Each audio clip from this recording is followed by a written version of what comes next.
Bonjour Monsieur Moutquin, bienvenue à la Mediabox du Conseil de l'Europe. La dégradation de l'environnement est devenue un défi majeur à relever. Dans votre rapport, vous suggérez que le Conseil de l'Europe devrait adapter son cadre juridique pour garantir le droit à un environnement sain. Quelles actions attendez-vous du Conseil de l'Europe ? Le rapport montre d'abord le constat qu'il y a un vrai manque, en effet, en termes d'instruments juridiques pour la protection de l'environnement. Et le rapport qu'on a écrit ici à l'Assemblée, il a voulu proposer un panel de solutions. La première solution, la plus importante, c'est sans doute le protocole additionnel à la Convention européenne des droits de l'homme, donc qui permettrait à n'importe quel citoyen de saisir la Cour. Mais aussi, on a proposé un protocole additionnel à la Charte sociale européenne qui a l'avantage de pouvoir proposer une saisine collective.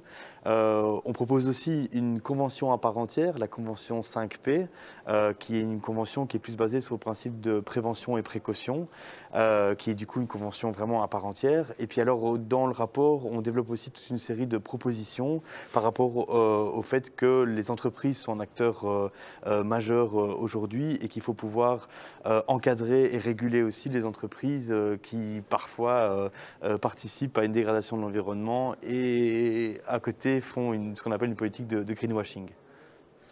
Comment a été accueilli votre projet de résolution par les membres de l'Assemblée parlementaire ?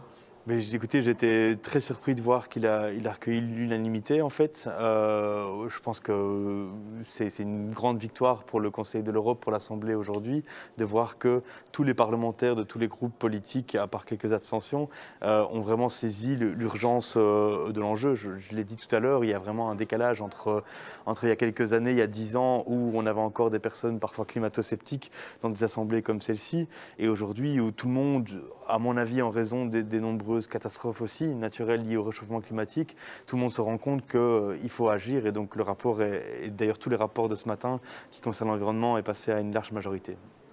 Donc il y a de l'espoir pour l'Europe et quelle est votre vision d'un monde qui défendrait le droit à un environnement sain ? Je pense que l'espoir, ce texte, c'est vrai, mais c'est d'abord les dizaines et les centaines de milliers de jeunes qui ont marché, jeunes et moins jeunes d'ailleurs, qui ont marché dans les rues des capitales européennes et mondiales pendant des années, pendant des mois.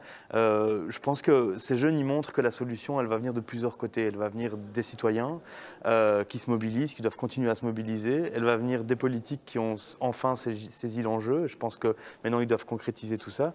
Et puis, elle va venir aussi de toute une série d'autres acteurs, des ONG, des syndicats, des entreprises qui doivent tous et toutes finalement accepter que le défi climatique, c'est le défi majeur de ce siècle.